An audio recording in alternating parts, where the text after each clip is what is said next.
Hello అండి, నమస్తే. ఈ జామకాయ చూసారండి. ఈ జామ మొక్క నేను సప్తగిరి నర్సరీ నుంచి తీసుకొచ్చానండి. అయితే ఒక కాయ కాసింది. అయితే ఇది సీడ్లెస్ జామ అండి. సైజు పెరుగుద్దేమో అని చాలా రోజులు ఉంచాను, సైజు పెరగలేదండి. ఇది కట్ చేసి చూద్దామండి. సీడ్లెస్ జామ అన్నారు, సీడ్ ఎంతవరకు ఉందో చూద్దాం. అసలు కాయ అయితే సైజు పెరగలేదండి. కొంచెం వాష్ చేస్తాను.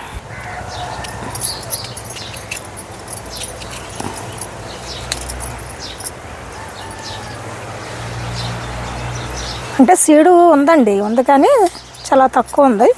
ఇదిగోండి, టేస్ట్ ఎలా ఉందో చూద్దామండి.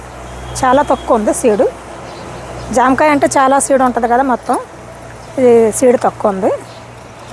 టేస్ట్ చూద్దామండి, డిఫరెంట్గా టేస్ట్ ఉంటుందేమో. ఇదిగోండి గింజలు, టేస్ట్ చూస్తాం.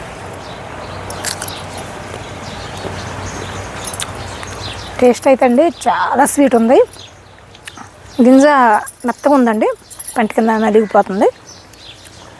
చాలా బాగుందండి సీడ్లెస్ జామ. ఇలాంటి మరిన్ని వీడియోల కోసం please subscribe to my channel.